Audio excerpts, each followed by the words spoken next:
Welcome back to the Strong Opinion Hibs podcast. I'm your host, Calvin. This is episode 37, the full house tonight, joined by Jack and Charlie. How are you, lads? Raging. Brother beaten, cheated us out another 3 points. I'm all right, mate. I've had a good day, so I'm all right.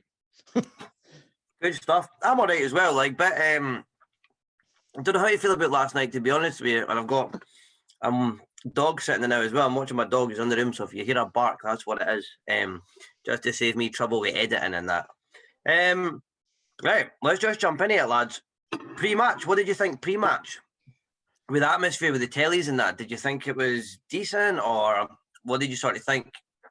I thought it was all right, mate. I liked how we had the highlights for the St Johnstone game, and I liked that we rubbed it into the Huns that we had the wee, Boyle's hat-trick in the semi and David Gray and that. But I think it felt flat though. Like there was no singing or I'm going to get out in the open. That banner was embarrassing. That HFC thing was utterly embarrassing. I wasn't a fan.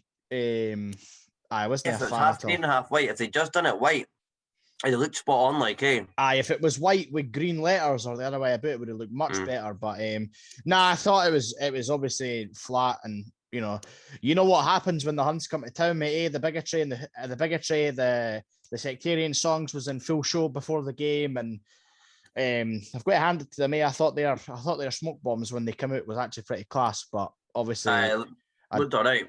They always bring a decent atmosphere, but it's just exactly what I thought it was going to be, mate. Jacko? Well, I was doing my bit for the Community Foundation. I was doing the bucket collection, so I didn't experience any of the pre-match stuff. I only got in for that 5 minutes before kick-off. So I was out helping out for the Hibernian Community Foundation Christmas Appeal, raising money for the vulnerable in the community at Christmas. So it was good to help out with that and sort of give something back to the community and give something back to the club. And I'd just like to thank everybody in the East Stand for your generosity. Loads of people put in great amount of money in. It wasn't just change. A lot of people were putting fivers and tenors in there. So I'd like to just thank everybody for that, and thank everybody for coming up and having a wee word with me as well. That was really, really nice. So I missed all the toxic bigotry you get out of the Sevco ND. So I was quite lucky in that respect. But it was good to help out with the bucket collection. I agree with Charlie though. Even during the match, the atmosphere felt a bit flat to me. I'm no one.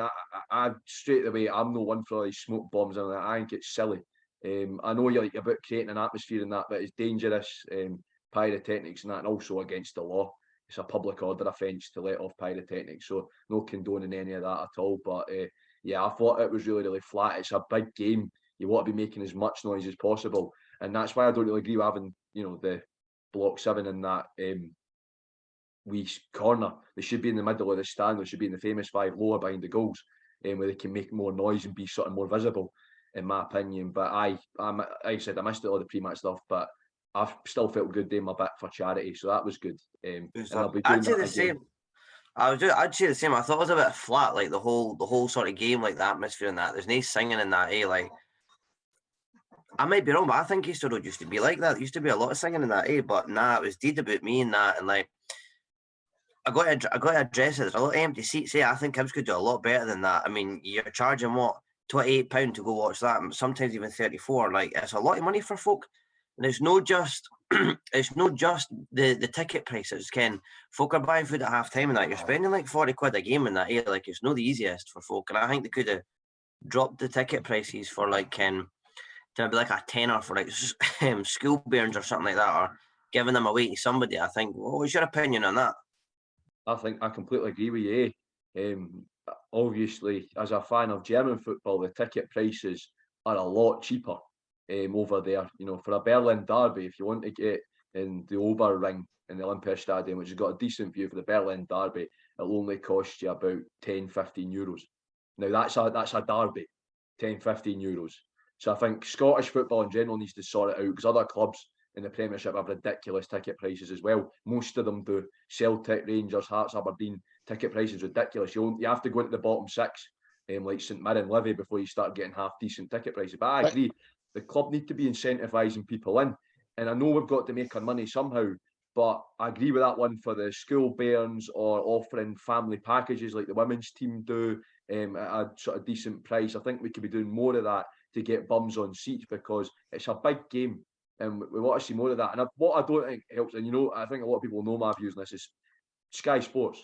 We've been saying this since all that came in the 90s, that Sky Sports, it ruins it because folk will just go, why do I need to go out in the cold when I can just sit in my armchair and watch it?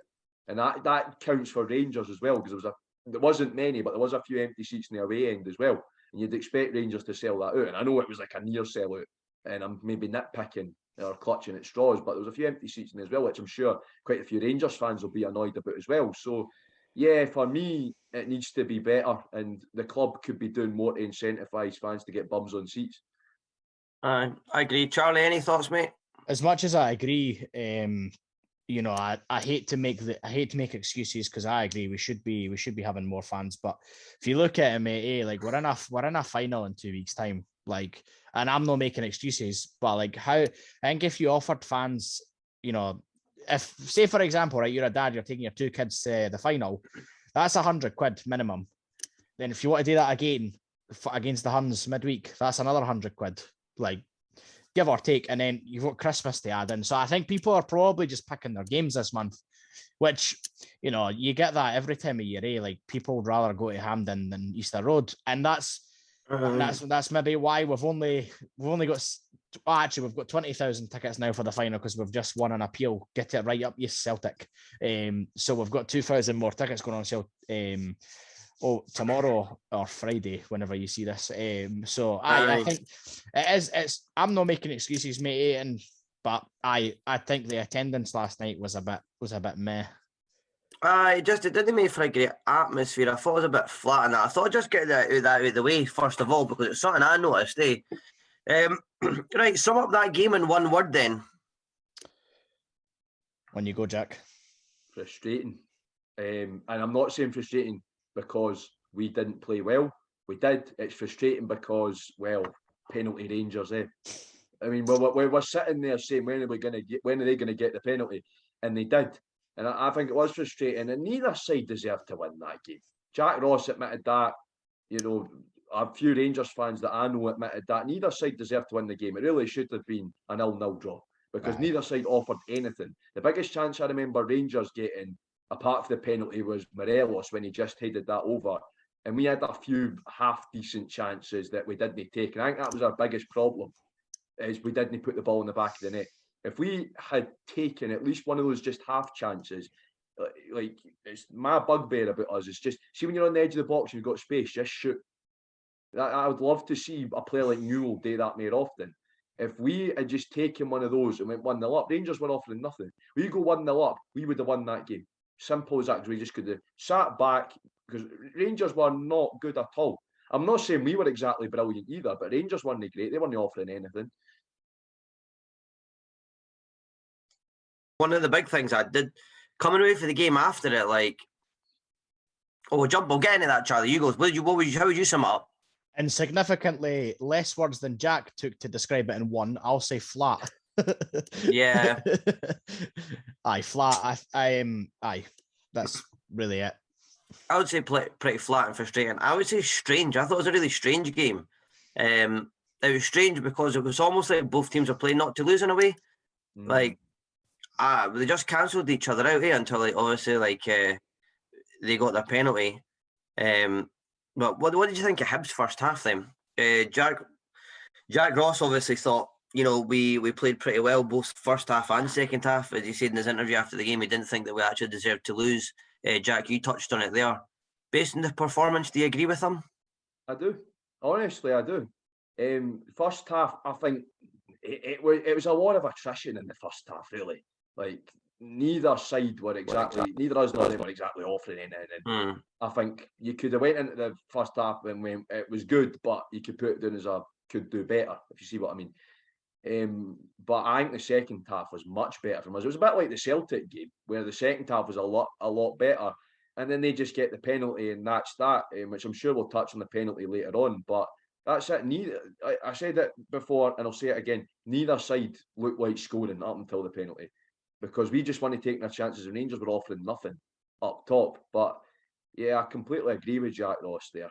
I summed it up perfectly myself, and that's good to hear that for the manager, that he's, you know, summing up the game well and recognising where we went at faults. Jack Ross did say that he, you know, at times we thought we could have been a bit more sort of get up and go about us, but that's it. The one thing I will say is the subs should have been made about 5 minutes before they were, 5-10 minutes before they were. I'd say at least 10-15 minutes before they were. The thing is, what I'll say is play devil advocate with that. Jack Ross, with 2 minutes plus stoppages to go and you're 0-0, you go, right, do you bring on attacking players or do you bring on defensive players? What do you do? So for a manager's point of view, and I know it's hard to say that as fans, but you've got to look at it from a coaching point of view and knowing the stands and go, it's a difficult choice to make, because let's be honest, after the form we've been in, a point against Rangers at home with a clean sheet would have been a good thing. So I think Jack Ross had decisions to make, and then the penalty comes along, and you can't, no matter how much you plan, you can't mitigate for something like a penalty coming out of nowhere with 2 minutes to go, plus stoppages. So yeah, you can when it's Rangers. Well, yes, that's fair enough. When you're playing Rangers, you can mitigate for red cards. I'll jump in there and say it's actually the Rangers. We've said this 3 times now, and we never get it right. I know, but I do think it was frustrating in that respect. But at the same time, I'm going to defend Jack Ross and say that he couldn't have possibly have mitigated for that, and it was just unfortunate that came when it did. Yeah, Charlie, what did you think? Do you agree with Jack Ross's comments? Do you think we didn't deserve to lose based on our overall performance? I mean, I didn't think we done enough to win the game. No, I also don't think we done enough to lose the game as well. I think, you know, if you know, when we went in 0-0 at half time, I was happy because we had to weather a storm for the Huns the first half. They put us under a lot of pressure. I thought we set off them massively. I thought first 10-15 minutes we set off them massively, and it was such a flip from when at Hampden where we got in their face. And I think that was ultimately what the difference was between Hampden and last night or Wednesday night Easter Road. You know, it was one of those first halves where I was like, well, we'll take it. 0-0's good at half time. But like I say, I didn't think we'd done enough to win or lose the game last night. I agree. I don't think we were, just watching it. My own personal thoughts is I didn't think we were direct enough.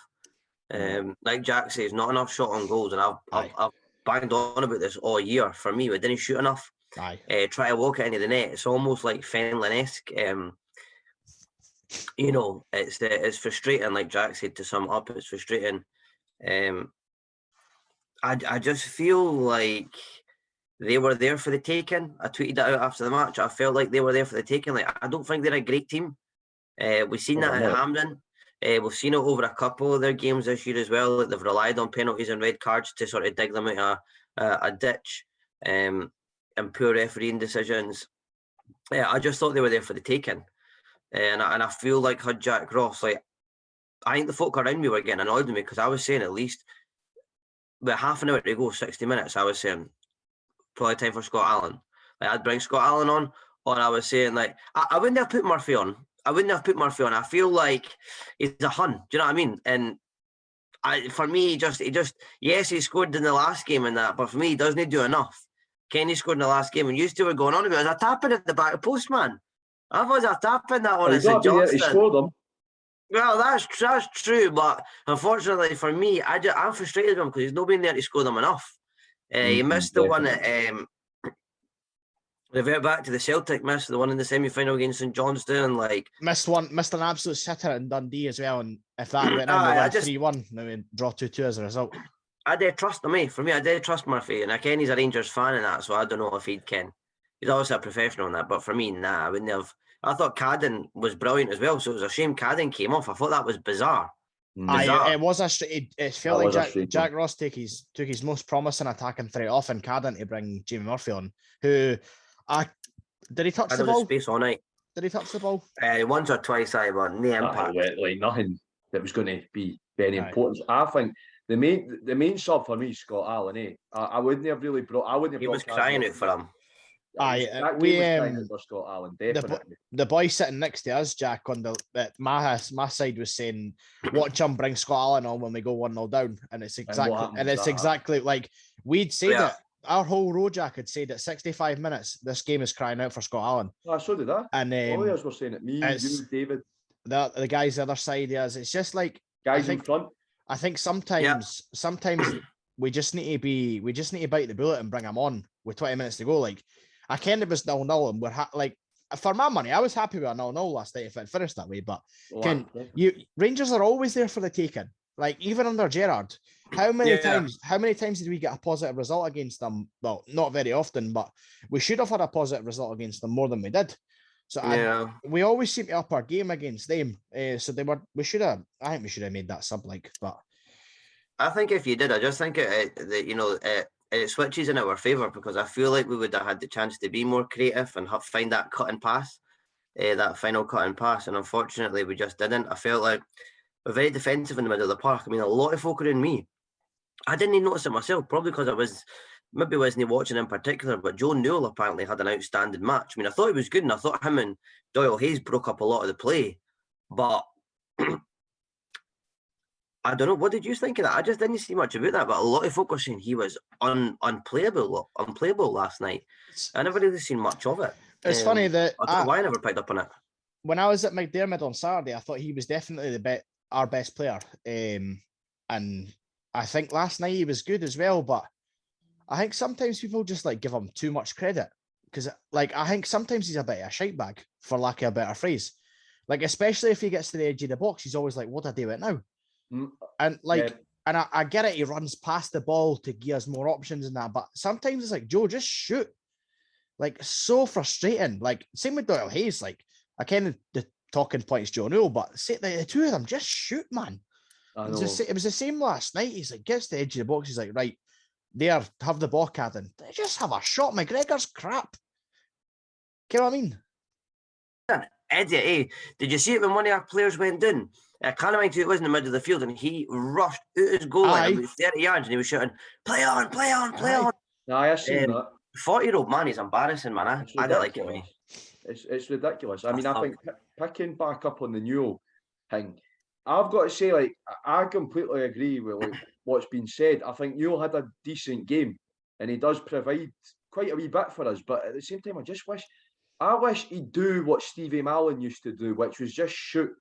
Like Stevie Mallon, I mean, he's seen it didn't matter how far back it was. If Stevie Mallon saw a gap, he'd go for it. And a lot of folk would say, "Oh, he was getting lucky." It takes a lot of awareness to do that. And a lot of folk will know my views on Stevie Mallon. I actually quite liked him. And I think he provided that. See, if Stevie Mallon had been on the edge of the box and had seen no Rangers defenders about him, and he knows McGregor really struggles with saving long shots, or he just can't. McGregor's handling's crap, because even if it doesn't go in, he'll probably drop that and you'd have a tap in.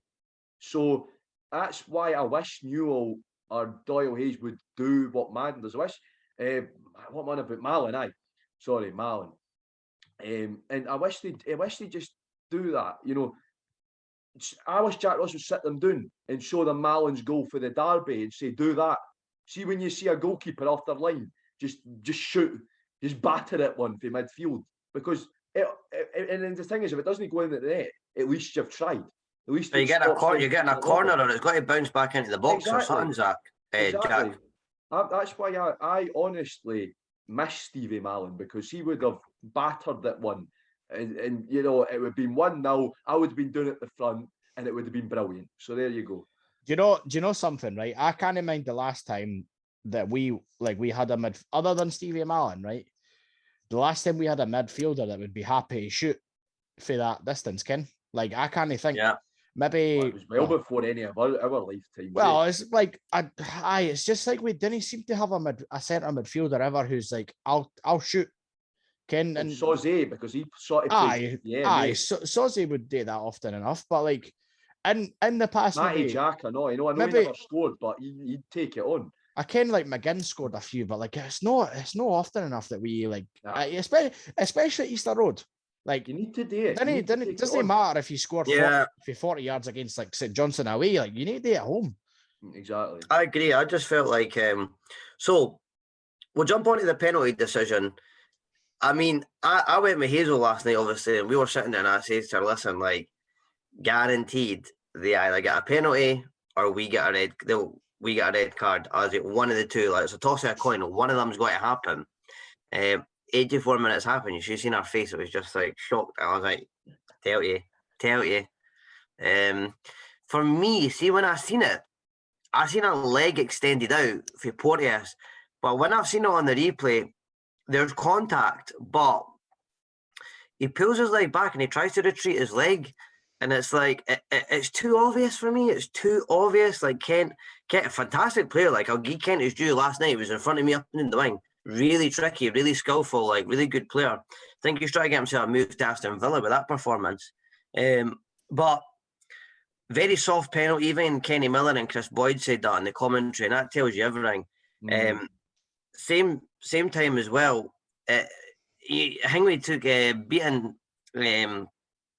Ken. He put his whistle to his mouth and he must have stopped for about 5 seconds before he blew it. And it's like, surely to me, there's some sort of uncertainty there then, eh? Like, you have to be 100% sure.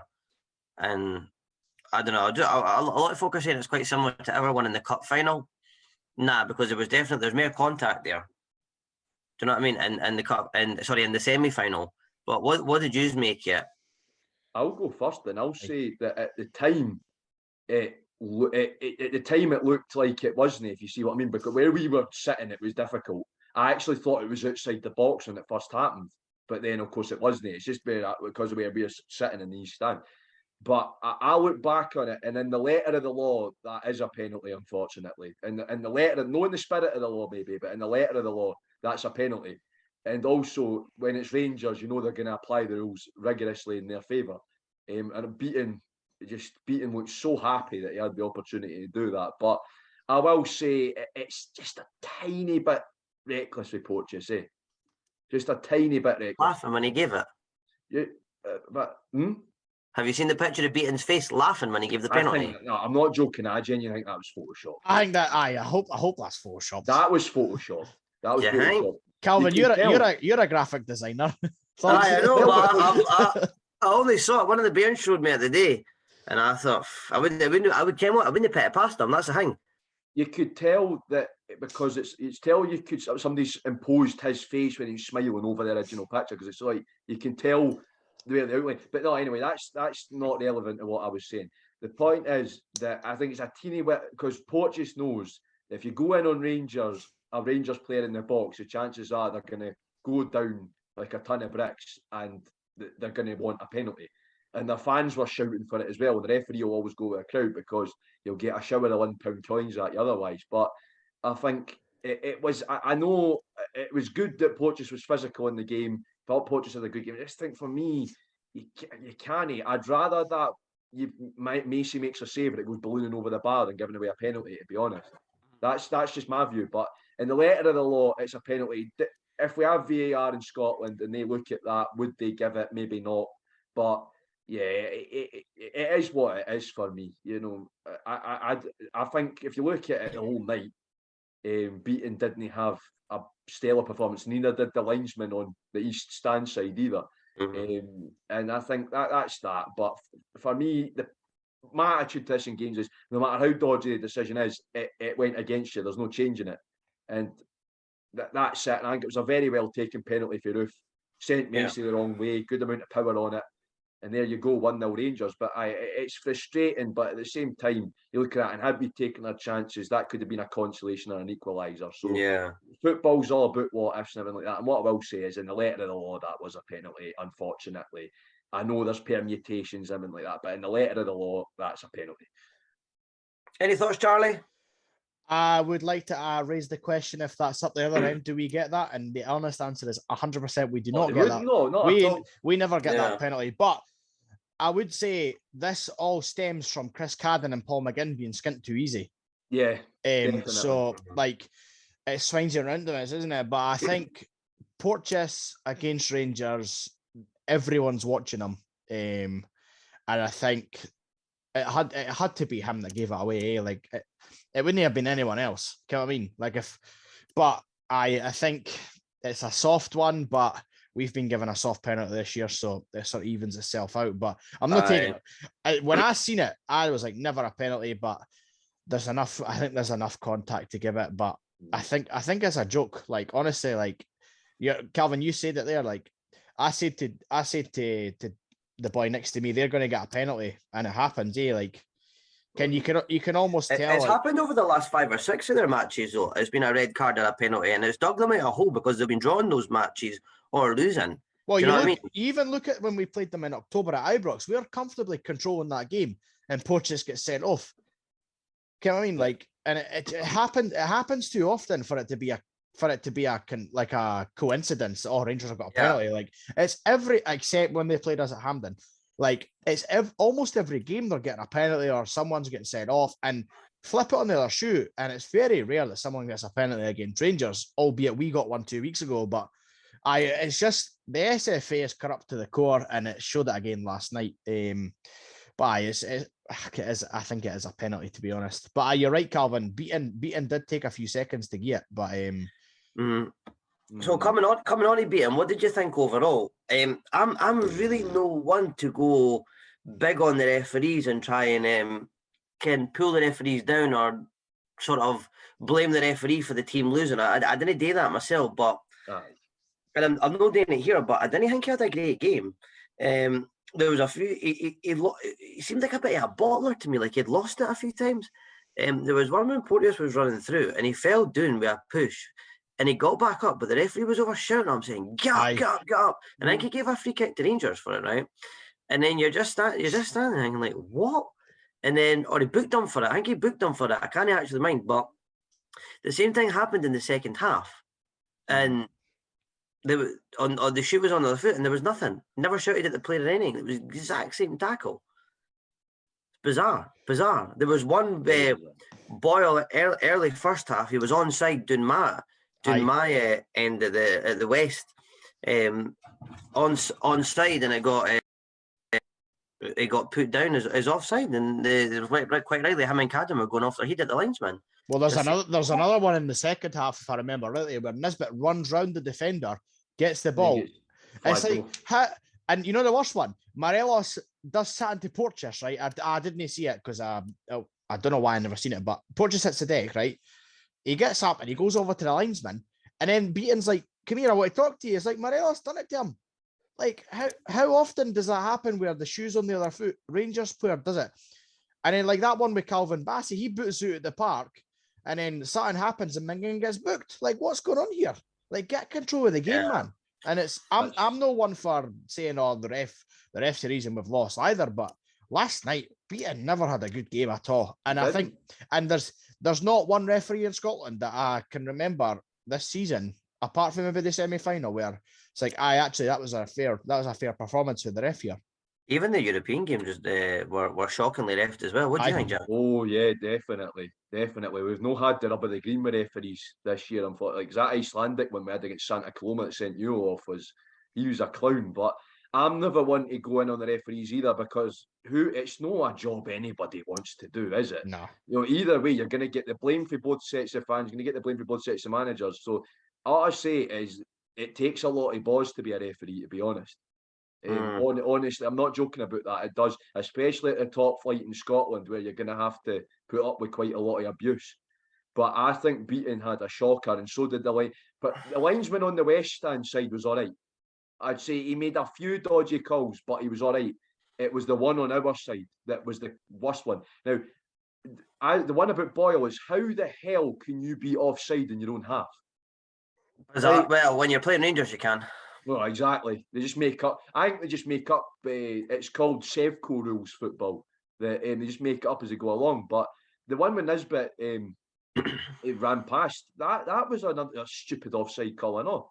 And like I said, I'm not going to blame the referee for the fact we didn't put the ball in the back of the net. But those are ones that changed the game, because Nisbet could have went round and cut in and scored.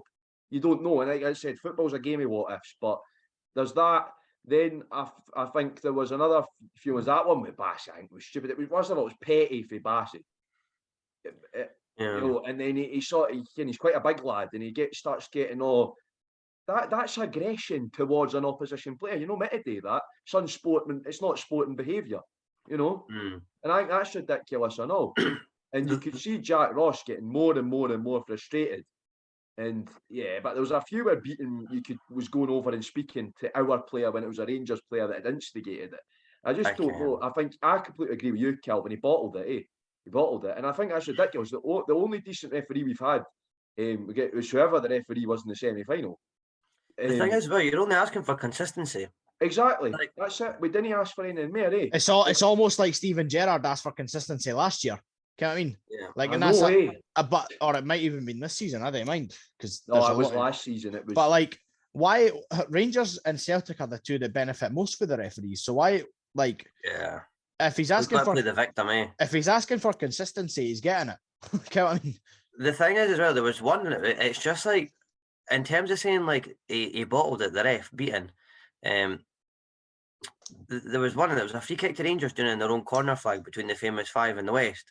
And McGregor's rolled it to the edge of the 18-yard box. It's literally like 2 or 3 yards for the corner flag. He's rolled it to the edge of the 18-yard box. And all the Hibs players are saying, "What's he doing?" Nisbet's like gesturing to the left and saying, "Where's he going with? Where's he going with?" The referee's just like, he's walking away with his back to it. And that's I think it was the same. I think it was that. Get him tell. I think it was that one that Nisbet was apparently offside for it. And you're right, yeah, mate. It was a free kick for that. It's like he keeps going and he keeps going. It's the edge of the 18-yard box. And you're just like, the ref knew it too because everyone was shouting. And he just let it happen. Ken, the worst bit, and I know we're not blaming that. Like, I'm no bashing on refs or whatever. But see when the smoke bombs got thrown on the pitch, didn't he? Do like John Beaton's for one of them. Oh, Macy had to go to the stewards to say, "Come on and get that." They weren't. The police didn't move. The stewards didn't move. Macy had to go and say, "Get it." Now." Like I said, it's a public order offence. Letting a firework off in public, an unlicensed fire, it's a public order offence. The police should have been allowed that, and instead, one of our ground staff had to come on and get it off, and after it was burnt out because of health and safety, and that's held the game up. Walsh, and he didn't stop it when that one went on the pitch initially. It is UEFA procedure. It is UEFA procedure that as soon as a pyrotechnic gets onto the field, you have to stop. That's not just SFA, that's UEFA procedure. That as soon as any sort of firework and gets on the pitch, the game's got to get stopped. And if it persists, because we threw one on, which I think idiots that did that on our end, I know, and Rangers threw a few on, then if 1 or 2 go on, it's procedure that the players get taken in.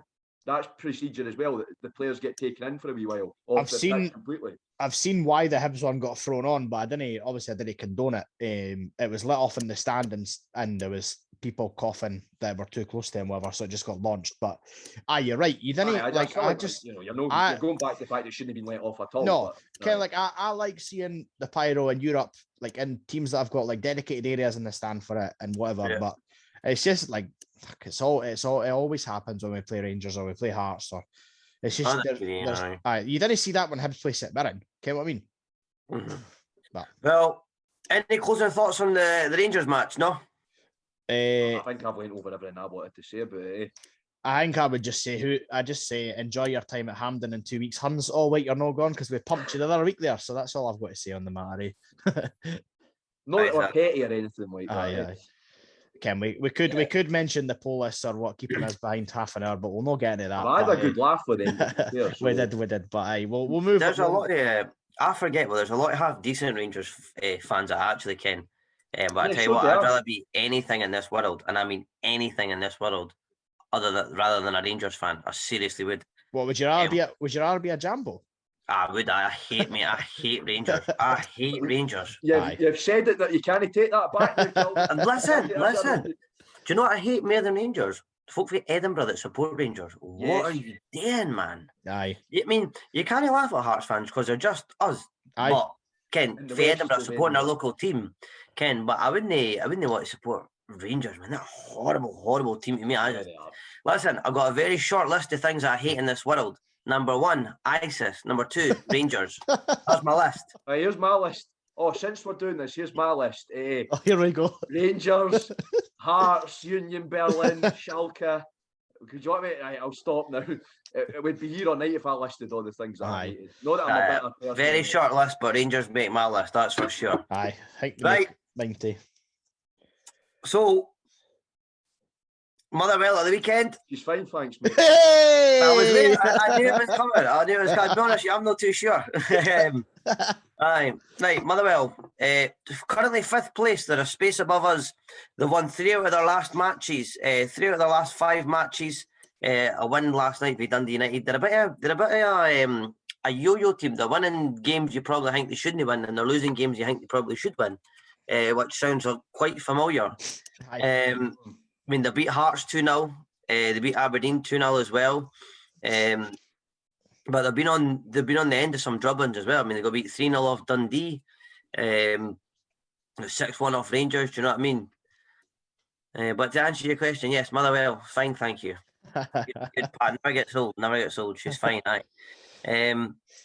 What are you sort of expecting based on the sort of recent performances we've had? You know, the perseverance to come back from being a goal down at St Johnstone to then last night kind of sort of being in the match against Rangers, match them all the way.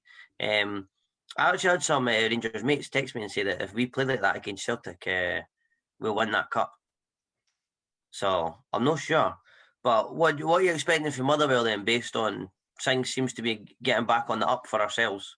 I think it'll be an entertaining game like the one in August was. It's hard to really tell which Hibs team will turn up though. Like we'll have Doige back, which is a big help. I mean, we'll see if it's a big help. If he gets sent off again, it's not a big help. But but no, I think we've got it in us to beat them.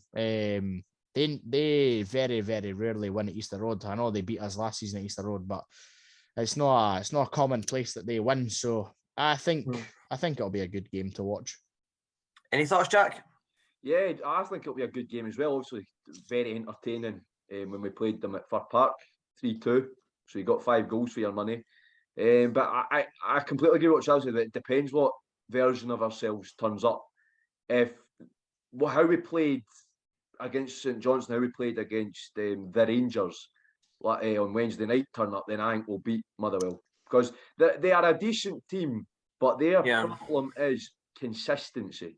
They cannot find consistent form, Motherwell. And see if they could, they'd be a very dangerous side. They could be challenging for third if they could keep consistent, because they've got some decent players in there, Motherwell. And they're a very, very decent side, and they're actually quite good to watch at times as well. I've watched them a few times, and they're very decent to watch sometimes as well. So I think hopefully we play Motherwell when they're on one of their offs. Hopefully our good version of ourselves turn up, and Motherwell's bad version of themselves turn up. That's what I'd like to see, but it's going to be tough because they've got a lot of big guys up top, and you know how we are with the crosses into the box. So that's a bit like Motherwell. That's a good point. They've got a lot of aerial threat, Motherwell, which is going to be dangerous for us. They've also got a lot of physical players, which again is going to be difficult for us to deal with. I don't think you'll have any problem dealing with it. I'm just saying, when you play a physical team, it's always very, very difficult. But I think if we can put the ball into the back of the net, score 1 or 2 against them, and they'll be finished. That'll be them, because I've noticed, look at what happened against Rangers at Ibrox. They just completely shat it, basically, and they collapsed. I think we're capable of doing that, and we are due someday a very, very big doing. I mean, I've said this quite a few times when we've come up against teams like Motherwell, whatever, but I do think we're due someday a 4-0 or a 5-0 sometime soon. We're due it. We've got it in the locker, and I think Motherwell could be the team, because what I have noticed is if they're on an off day and they start conceding, they'll concede a lot. So it's hard to tell, but for me it will be an entertaining game, and hopefully the entertainment's in our favour. We've obviously got some half decent players. I mean, Tony Watt was sort of in the running for a Scotland call-up, certainly according to social media anyway. He seems to have revived his career there and sort of found, a good scoring pattern as well. They've got the big boy up front, who scored against us last time, the header. Oh, Van Veen. Named Van Veen. Aye. We've got Big Mugabe as well. He's a dangerous player. Aye, Van Veen, Christ, Van Bean. Not Van Veen. Is he a Dutch Mr. Bean by any chance? Aye, could be. Hopefully he plays like him. Stephen O'Donnell, obviously Scotland right back. But I think Hibs should have enough to tuck them away. Definitely. Especially at home. These are the type of games we need to win to sort of, these are the games we were good at winning last year. We need to be able to beat Motherwell at home. have to beat Motherwell at home. There's no excuse. If you lose to Motherwell at home, things get shaky. They get shaky again. It gets very unsettling. They need 3 points on Saturday, that's for sure. Can't let Motherwell come to us and sort of dictate the game. In terms of squad rotation, that's that team played 3 or 4 games in the space of a couple of days. Aye, a week or so. What you thinking in terms of squad rotation? I think Chris Cadden will drop out and Boyle will go back to right wing back and Dodge will be up top. I think, God, I think it's hard for Cadden to miss out. I think he's been awesome. He's been class, but the squad's paper thin as it is. If we have a bad injury, then we're close. Although to be fair, we're close to January, but also we've still got 8 games. It feels like we've got about 8 games to play until January. It's not that many, but it feels like it's a lot of games. So we've obviously got the cup final to take into account. You'll maybe see against Dundee that we rest a few boys next Wednesday. Wednesday after. We've got Tuesday against Dundee. Sorry, you're right. Get my days muddled up. But you know what I mean? It's getting to that time of year or time of the season when it comes to us being in a cup final again that you have to maybe rotate the squad a wee bit. But who do you rotate the squad with though? If you look at that bench, the bench is championship quality.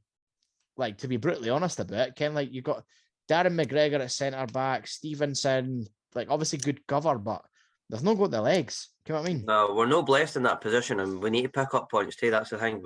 So we need to just start our strongest squad and maybe rest them for Dundee in a few weeks. But even then, we need to beat Dundee and all. Do you know what I mean? We've got Livy midweek as well next week. Livy next Wednesday, aye. That's another tough away day as well, But it's not an away day for you. No, it's a home game for you, Jackie boy. It's a 20-minute bus trip to the road, But I think for me, in terms of squad, I'll stick with 3-5-2 in terms of shape. First of all, I think Doige goes in. For me, Doige goes in. Now I'm going to be controversial here.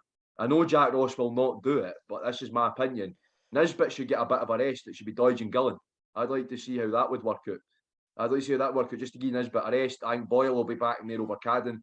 As much as I don't want that to happen, because I agree with Calvin, Cadden has been awesome. Although let's not be American. He has been good. But I think Cadden has been good, and it would be hard to draw him. But I can see Boyle coming back in, and I'd actually start Allen. I know we've been talking about being an impact sub, but at the same time, I'd start him against Motherwell. I think that's the sort of game where we need them starting off with, for me. I know that's difficult for a lot of people because we have been saying, and I do agree on putting an impact sub, but Campbell will be tired as well. Remember, he's a young lad and he's still building up his stamina and everything like that. So I think give him a rest or no. No, I agree. So let's go for it. Score predictions. Go on, Jack. I've got to go first, have I? Don't all go at once. I'm going to go and say 4-1 Hibs. Jesus. Aye. Come on. I'm going to go 4-1 Hibs. I go for it. I'm just going to go for it. Well, got to stick with what you think, mate. Good shout. Anyone else? Charlie? 2-0 Hibs. Yeah, I'm going 2-0 Hibs as well. I think Hibs will beat them. I'm going to say 2-1 because we're leaky. It's not often we keep a clean sheet. That is a very good point, actually. Aye, we've not. You see us losing. Can he back out now, Charlie? No, we've not kept a clean sheet since the Hearts game. I think have we not? When we drew 0-0. That was September. I think, mate. Can I think? Well, we've got a mistake in us. That's the problem. Aye. I think this will be the game we keep a clean sheet though. All right, then you stick with 2-0. I'm going 2-1. I think we'll lose a goal. So we'll quickly jump on to get in the bucket. Last segment. Jack, I'll go to you first. What's your get in the bucket thing this week? My get in the bucket thing this week is people slating women's football after Scotland got beat 8-0. And I'm not, obviously the team deserved to be slated because it wasn't a great performance. Although I've got to say, didn't take away from Spain how good they were. But I think there was some very nasty comments from the usual suspects, people that have all lives matter and everything in their bio. So you know what's happening. And funnily enough, a lot of them support a certain team that we played on Wednesday night as well. But isn't that a surprise? But I do think that it's completely unnecessary because, the players see that. And I don't think that's nice. Like, say, for example, Erin Cuthbert, she struggles with her mental health enough as it is. Do you think it's going to help her going onto Twitter and seeing comments like that after you're getting beat 8-0? Because Cuthbert was devastated. You know, she's a fantastic player, but she also is very emotional, and she'll be devastated seeing that sort of comment. So I think that can get in the bucket for me, because tell you what, as Scotland women's national team, you've got to bear in mind I've been at 2 more major competitions in 20 years than the men's team have been. So I've got to say they've been to a World Cup. The men's team could still not get to a World Cup. I'm just saying that right now. They probably will, but I'm going to put that out there. So I think it's not deserved. Yeah, we lost 8-0, but it's not an excuse to go and bash women's football. And I think the people that are doing that, just get back in your box, because it's 2021 and your bigotry and your sexism isn't wanted. Fair enough. Charlie, yourself? My get in the bucket thing this week is people from working class backgrounds coming from Glasgow, Livingston, Edinburgh, Falkirk, Stirling, all over Scotland singing God Save the Queen. Yes. That's a controversial one. What, like, you're singing God Save the Queen when the political party that represents the Queen, let's put it that way, I'm not going to name names because this is not the podcast for naming political parties' names, but they are the ones that caused your family to have to eat out of food banks, and you're singing that at a football game. So I get in the bin, Rangers fans singing God Save the Queen. Well, plus it's a foreign country's national anthem. Because there's no such, because, like, okay, I'm going to say this now, I'm not to go over the top, but so Scotland has O Flower of Scotland, Northern Ireland has O Danny Boy, Wales has Land of My Fathers, so you're singing the English national anthem, you know? You should be singing O Flower of Scotland. But Jack, they're the quintessential British team, apparently. So, well, Calvin. That was a Queen's 11 you seen at Easter Road last night, mate. That was a Queen's 11. Calvin, before it our best soldiers. Before I get banned, the Queen's 12. Before we get demonetized, before I get banned for ever doing another podcast again, what's going in the bucket for you? Do you know what? I've got to go with you, Charlie, mate. I a strange bunch, man. Why are you singing God Save the Queen at Easter Road? Why no sing Glenn? They ken a Rangers song, whatever one is, I even ken. Glory to the Rangers, they ken. Or they could just shut up for 90 minutes. That would make my life a lot easier. It's not talking at mate, all. they had one song and it was that. What was it? Put it on our show for you or something. It's like a Christmas song they were singing. I was like, shut up, man. That is terrible. I'll tell you one thing, right? See, when the Celtic fans came to Easter Road, they were much better. I'll tell you something. I think Celtic will win that league. They're a far better team than Rangers are. For what I've seen anyway this season. So that's our sort of little midweek dose of the three of us. Hopefully you've enjoyed it. You can catch us on the Recast app. If you watch on there, you'll also support the club. You can check us out on Spotify. You can get us on all other podcasts, Google Podcasts. You get us on YouTube. Find us on YouTube. One wee thing I'll leave you with. If you've not seen it yet and you want a laugh, I strongly suggest you go on our Twitter page. That's strong_OP_Hibs. Scroll down. There was a video posted by, let me find the name of it, Charlie Mull, at Mull Charlie, Maule Charlie.